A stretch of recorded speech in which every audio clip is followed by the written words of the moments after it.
Love is suppose to be private नहीं, लेकिन influencers और रियलिटी टीवी के एड्स में ना शायद लव आज परफॉर्मेंस बन चुका है। और जब लव परफॉर्मेंस बन जाता है, respect definitely becomes optional. In case आप नहीं समझे मैं क्या कहना चाह रही हूँ, तो आप आगे समझोगे। उससे पहले मैं आपको नगमा और आवेश का थोड़ा सा बैकग्राउंड दे देती हूँ। 2019 की बात है, जब टिकटॉक इंडिया में एक्सप्लोड हो रहा था। अमंग थाउजेंड ऑफ क्रिएटर्स, एक कपल जो बाकी सबसे ऊपर उठ चुके थे वो थे नगमा मिराजकर एंड आवेश दरबार। आवेश और नगमा दोनों डांस रील्स वगैरह बनाया करते थे। Together they were not just a couple, वो एक ब्रांड बन चुके थे स्लोली एंड स्टेडली। उनका हर डुएट, हर वीडियो, हर reel, every behind the scenes post also ना, उससे एक ही स्टोरी निकल कर के आती थी, hashtag couple goals. Millions believed in them, क्योंकि उनका जो रोमांस था ना वो सिर्फ रियल लाइफ में ही नहीं हो रहा था, it was happening online in front of every one. For a while सब कुछ परफेक्ट ही चल रहा था। उन्होंने अतरंग्स पे लॉन्च किया अ क्रिएटिव कलेक्टिव, जिससे ये पता लग रहा था कि उनका relationship was not just about love, it was business synergy. But here is the problem. जब आपका जो ब्रांड ही है ना वो आपका लव लाइफ बन जाए, और अगर रिलेशनशिप में क्रैक्स आने शुरू हो जाते हैं, तो आपकी ब्रांड पर इफेक्ट तो पड़ेगा ही। 2022 तक ऐसे रूमर्स आने लग रहे थे कि Avesh might be cheating on Nagma. कुछ कॉन्क्रीट बाहर लीक तो नहीं हुआ था, but the very possibility was enough, क्योंकि ऑडियंस ऑलरेडी सस्पेक्ट कर चुकी थी कि ये जो फेरी टेल है it has been curated and probably not organic. और उसके बाद कन्फ्रंटेशन भी आ जाता है। नगमा ने बहुत कैजुअली अपने स्नैपचैट पे बता दिया था that she is single. In fact जब किसी ने एम्फोसाइज भी किया था कि हमें लगता है कि आप एक सर्टेन इंसान के साथ हो, उसके बावजूद भी नगमा ने बोला था कि नहीं, आई एम सिंगल, मैं किसी के साथ नहीं हूँ। और वो जो सर्टेन इंसान है, दैट इज डेफिनेटली आवेश बीइंग रेफर्ड टू हियर। उसके बाद सिद्धार्थ करण के शो पर भी ना उन्होंने कंफर्म किया था कि उनका आवेश के साथ कोई रिलेशनशिप नहीं है and she is completely single. For that woman public uploaded her. Finally a woman जो कि इन्फ्लुएंसर वर्ल्ड में डिग्निटी चूज कर रही है over betrayal. She was no longer just a influencer girlfriend. उसको रिस्पेक्ट किया जा रहा था बिकॉज उसने अपनी डिग्निटी को प्रायोरिटी दी थी। बट गेस व्हाट, शायद वो ज्यादा लंबा टाइम चला नहीं। 2025 में बिग बॉस शो के प्रोमोस ड्रॉप होते हैं, नगमा और आवेश hand in hand smiling again. आवेश ने तो ये तक कहा प्रोमो में कि जो चीज फ्रेंडशिप में शुरू हुई है वो प्यार में तब्दील हो चुकी है। Except the internet has memory. लोग भूलते नहीं है जो इंटरनेट पे होता है।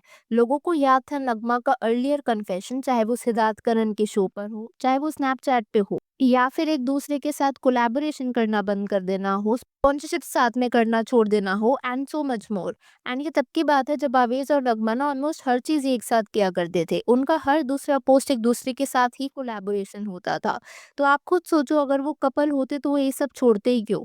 और नगमा सिद्धार्थ कनन के शो पर जाकर के क्यों कहती कि शी इज सिंगल? स्नैपचैट पर भी क्यों कहती दैट शी इज सिंगल? तो नेटिजन्स को ना सब याद रहता है, and what should have been a romantic reunion अब ऐसा लग रहा था कि वो एक पीआर स्टंट है। कन्वीनियंस के हिसाब से जो रिलेशनशिप पहले टूट चुकी थी उसे दोबारा बना दिया गया है, so that they probably get the attention. वो शायद आपने सुना भी होगा phrase, attention is the currency. And influencers के केस में ना वो बहुत अच्छे से फिट इन भी होता है। ब्रेकअप से सिंपैथी आ गया था, इकट्ठा होने के बाद उन्हें अटेंशन मिल गया, उन्हें क्लाउड मिल गया, उन्हें बकायदा एक नया शो मिल गया, but at what cost? Self respect. जिन लोगों ने नगमा को एडमायर किया था फॉर लिविंग, अभी वही लोग नगमा को मॉक कर रहे हैं फॉर रिटर्निंग। एंड आवेश पता है अब कौन लग रहा है? Clearly opportunistic. It was no longer love, अब ये थिएटर बन चुके हैं जिसे लोग पब्लिकली एंजॉय कर रहे हैं। Something very similar happened with Isha Malviya and Abhishek. इनकी स्टोरी टिकटॉक वगैरह पे तो नहीं आई, but it was built on live television.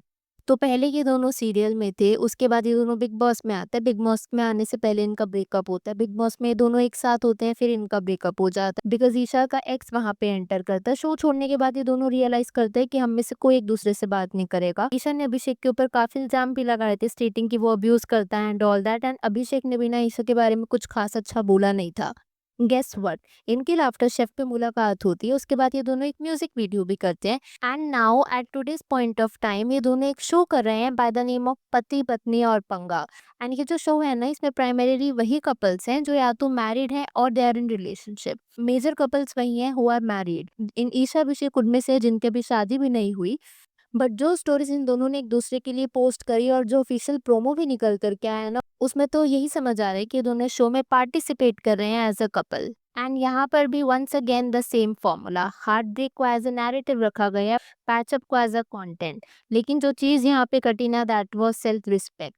सी चाहे यहाँ पे नगमा अवेस हो या फिर ईशा अभिषेक हो, if they are genuinely back together, if they are in love, good for them. And even if they are not genuinely back together और they are not in love, और ये सब अगर वो सिर्फ कंटेंट के लिए कर रहे हैं ताकि उन्हें अपॉर्चुनिटी मिले, then that is what becomes a bit problematic. और ऐसा नहीं है कि मैं समझती नहीं हूँ, शोबिज़ में usually a lot of actors या एक्ट्रेसेस इस तरीके के टैक्टिक्स करते हैं so that they keep on getting work.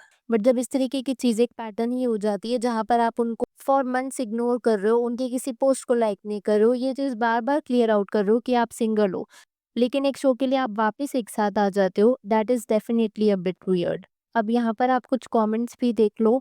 After seeing self respect crying in the corner, oh so now they are couple again, attention के लिए कुछ भी।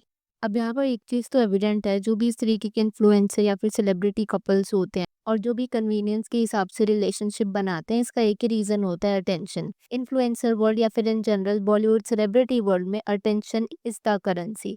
जितना ज़्यादा ड्रामा होता है उतनी ज़्यादा टीआरपी होती है। So what happens as a result is कि इस इंडस्ट्री के जो लोग होते हैं ना, they stop seeing relationships as personal.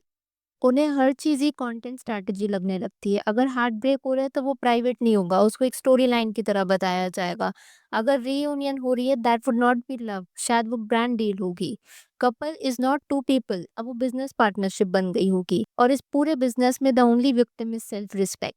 And when your entire value is measured by likes, shares and TRPs, तो जो सेल्फ रिस्पेक्ट होती है ना, it is the easiest thing to sell. That is why so many glamour industry breakups look perfect online, लेकिन behind the scenes वो toxic होते हैं। Because what you are seeing is not love, it is marketing. Well, अगर मैं नगमा और आवेश के ऊपर वापस आऊँ ना, तो नगमा ने एक इंटरव्यू में बिग बॉस में जाने से पहले ऐसा बताया था कि अगर उसे बेबी हाउस में लव मिलता है, एंड स्पेशली अगर वो जेन्युइन लव होता है, तो शी वॉन्ट माइंड। एंड ये स्टेटमेंट ना खुद में काफ़ी प्रॉब्लमैटिक है। पहली बात तो ये कि क्या जो उसका आवेश के साथ रिलेशन बाहर है वो जेन्युइन नहीं है, या फिर उसका आवेश के साथ कुछ रिलेशनशिप ही नहीं है। एंड अगर उसका आवेश के साथ कुछ रिलेशनशिप नहीं है, तो उन्होंने बिग बॉस में आने से पहले ये क्यों बोला था कि उनकी फ्रेंडशिप अब प्यार में तब्दील हो चुकी है। Because according to me, if you are already in love with someone, तो आप बिग बॉस हाउस में दोबारा प्यार नहीं देखोगे ना। नॉट ओनली दिस, आवेश ने तो अपनी रिलेशनशिप बिना नगमा के साथ बताई थी कि वो टेस्टिंग पीरियड में था, बिकॉज वो स्ट्रगल वगैरह कर रहा था, सो वो नहीं चाहता था वो उन सब में नगमा को रखे, but he accepted his relationship with Nagma. And ऐसा ही नहीं है कि उन्होंने सिर्फ बेबी हाउस में अपनी रिलेशनशिप एक्सेप्ट करी थी। बिग बॉस में आने से पहले ना, नगमा ने नयनदीप रक्षित को एक इंटरव्यू दिया था जिसमें उसने कंफर्म किया था कि वो और Avesh are in date dating. And अगर वो डेट कर रहे थे, तो ये वाली जो स्टेटमेंट है कि अगर बेबी हाउस में उसे लव मिलता है तो she want mind, very problematic I must say. Because according to me, अगर आप रिलेशनशिप में हो तो आप ऐसी बातें करोगे नहीं, और अगर आप ऐसी बातें कर रहे हो तो आप रिलेशनशिप में हो नहीं, एंड जो भी रिलेशनशिप दिखाया जा रहा है वो शायद कंटेंट के लिए है। This is what my understanding is, but do let me know what do you think in the comments below. Video पसंद आई हो तो hit that like button, consider subscribing the channel if you haven't already, and I will see you super soon with another video.